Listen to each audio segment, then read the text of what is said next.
Good afternoon. This is a public hearing required by law and authorized by the New York Power Authority's Board of Trustees on a proposed form of contracts for the sale of preference power and preference rate hydropower. My name is Felisa Hockeiser, and I'm the authority's Deputy Corporate Secretary. New York State Public Authorities Law, Section 1009, sets forth procedures for executing certain contracts negotiated by the authority. First, prior to the hearing, it requires that notice of the hearing be provided. Therefore, a notice was sent to the Governor, the Assistant Secretary for Energy, the Speaker of the Assembly, the Chair of the Senate Finance Committee, the Chair of Assembly Ways and Means Committee, the Senate Minority Leader, the Ranking Minority Leader of Assembly Ways and Means, and the President Pro Tempore and Majority Leader. In addition, notices appeared once a week for the 4 weeks leading up to this hearing in the following newspapers: Niagara Gazette, Buffalo News, Buffalo Business First, Niagara County Tribune Sentinel Lewiston, Albany Times-Union, and the Dunkirk Observer. The public was also given access to the proposed contracts on the authority's website during the 30-day period prior to today's hearing. After the hearing, the public will be given access to the hearing transcript once it is completed at www.nipa.gov. The next step in the process set forth in Section 1009 will be for the NYPA trustees to reconsider the proposed contracts in light of public comments.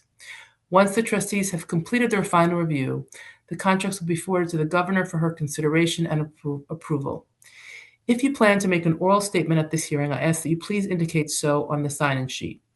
Also, if you have a written statement, you can mail or email the Corporate Secretary at 123 Main Street, 9 B as in boy, White Plains, New York, 10601, or you can email secretaries.office@nipa.gov. That's secretaries.office@nipa.gov.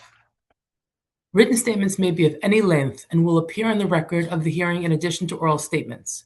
The record of the hearing will remain open for additional comments up to and until close of business Wednesday, January 21st, 2026. At this point, I would like to introduce Steve Van Cole, Manager of Power Contracts and Tariffs, who will provide additional details on the proposed customer contracts. Thank you. Mr. Van Cole? Thank you, Ms. Hockeiser. Good afternoon. My name is Steve Van Cole, and I am the Manager of Power Contracts and Tariffs within NYPA's Customer Solutions Department.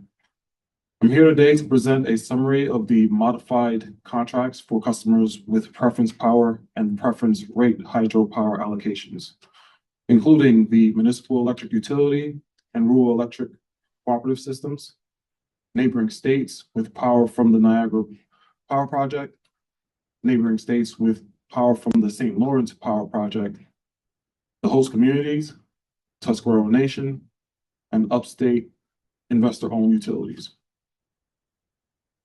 The authority currently sells 764.8 megawatts of firm hydropower and 3.6 megawatts of firm peaking hydropower from the Niagara Power Project as preference power to the municipal electric utility and rural electric cooperative system customers pursuant to Niagara Redevelopment Act, or NRA, and Public Authorities Law, PAL.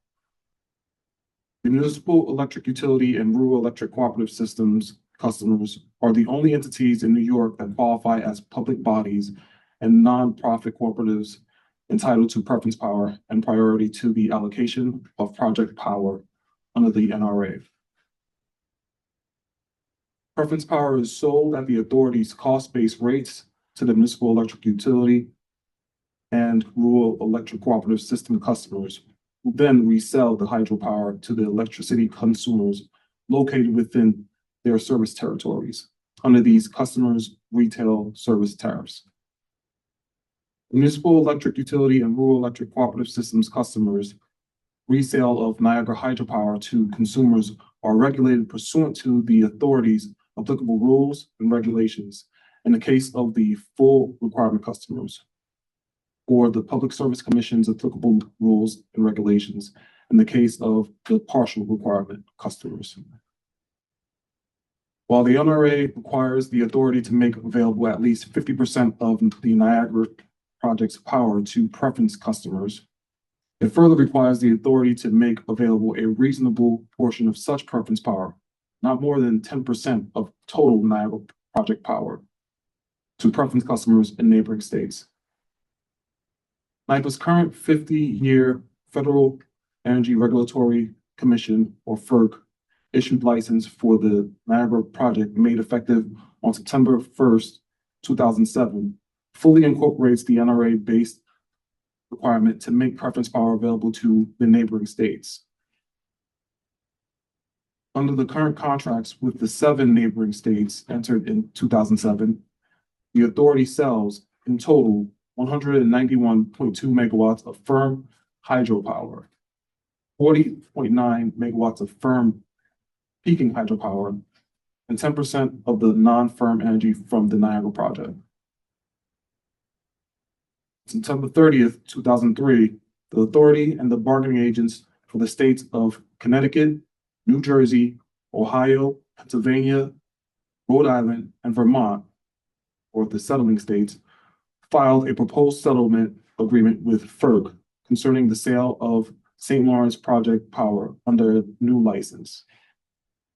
Under the settlement, the authority would make 4.25% of the project's firm power and energy and 4.25% of the project's non-firm energy available to the settling states, with no state receiving less than 1 megawatt, approximately 34.5 megawatts. The settlement resolved all disputes concerning the amounts and terms of service for sale of St. Lawrence project's power and energy to neighboring state entities. Massachusetts declined to sign the settlement agreement. On October 23rd, 2003, FERC issued a new St. Lawrence project license to the authority, which, in accordance with the aforementioned settlement agreement, includes a license provision that ultimately, after a FERC rehearing in order in June 2004, has the same allotment terms as the settlement. PAL authorizes the authority to sell a reasonable share of Niagara Power Project and St. Lawrence Project Power to neighboring states. As previously noted, the 50-year FERC license issued to the authority for the Niagara Power Project became effective September 1, 2007. Part of the relicensing process entailed obtaining the support of the entities surrounding the Niagara Power Project, which included the host communities and Tuscarora Nation.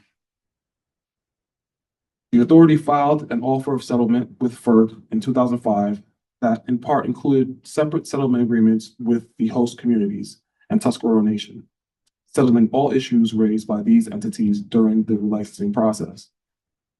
Furthermore, in exchange for supporting the authority's relicensing efforts, the host communities and Tuscarora Nation received certain commitments and benefits from the authority.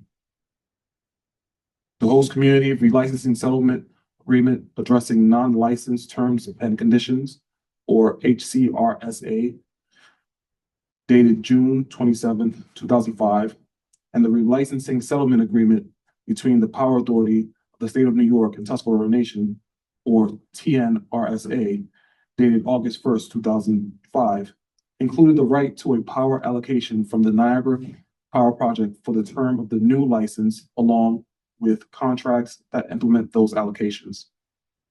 The HCRSA states that power and energy sold to the host communities or their designees shall be at the authority's cost-based rates for power, project, and energy. The TNRSA states that power and energy sold to Tuscarora Nation shall be at the authority's cost-based rate for Niagara project power and energy. The HCRSA directed a 25 megawatt allotment allocation that announced a condition was met, increased to 28 megawatts to be allotted to the constituent parties. The TNRSA directed a 1 megawatt allocation to be sold to Tuscarora Nation. In accordance with hydropower contract signed with Niagara Mohawk Power Corporation, doing business as National Grid, New York State Electric and Gas Corporation, NYSEG, and Rochester Gas and Electric Corporation, or RG&E, collectively the utilities, in the 1990 hydro contracts and certain extensions of such contracts, the utilities have purchased both firm power and firm peaking power from the St. Lawrence FDR and Niagara Power projects as cost-based or preference rates in accordance with the NRA. Utilities have purchased such power at the authority's cost-based preference power rate, benefits of which have been passed on to the utilities, residential and small farm customers, also referred to as their rural and domestic or R&D consumers, without markup, through the electric service provided by the utilities under their retail tariffs. Chapter 60, Part CC of the laws of 2011 created Recharge New York Power Program, or RNY program. This law authorized the authority to redeploy firm hydropower previously allocated to the utilities for use in the RNY power program. Effective August 1st, 2011, the authority withdrew firm power allocations from the utilities in accordance with the 1990 hydro contracts and Part CC and terminated the firm power allocations. The authority has continued to sell the firm peaking power to the utilities for the benefit of their rural and domestic customers. The firm peaking power allocations are 175 megawatts for National Grid, 150 megawatt for NYSEG, and 35 megawatt for RGE. The proposed contracts for customers with preference power and preference rate hydro power allocations include modifications to the rate methodology terms in the current agreements associated with the authority's sale of preference power or preference rate hydroelectric power and energy. The current rates were set in a rate case in 2011 and were phased in through 2014. The Rate Stabilization Reserve, or RSR, annual reconciliation mechanism included with many of the current agreements, provides for a tracking of over and under recoveries for the collected revenues from sales of hydroelectricity from the Niagara and St. Lawrence power projects. If the collective revenues lies outside the applicable under recovery bandwidth of the RSR mechanism, it indicates that the authority's costs for the Niagara and St. Lawrence power projects are not being met and may necessitate a rate proceeding to increase the authority's cost-based rates. As the trustees recognized from the rate action authorized in September 2025, this milestone was reached. Contract modifications included in the proposed contracts arise from the preference power rates proposed at the September 23rd, 2025 Board of Trustees meeting, with final rates adoptions at the December 9th Board of Trustees meeting. Those proposed rates were the subject of a notice of proposed rulemaking, or a NOPR, process. Under that NOPR, staff explained the changes to certain rate methodologies were needed to provide a cost-based rate consistent with the lowest rates reasonably possible, standard as referred to in the NRA, and the lowest possible price, standard as referred to in the PAL.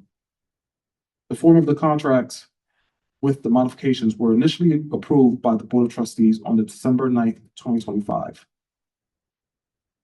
The principal methodology changes in the modified contracts include recovery of capital costs using a rate-based times capital cost, where capital costs are defined as NYPA's actual long-term cost of debt.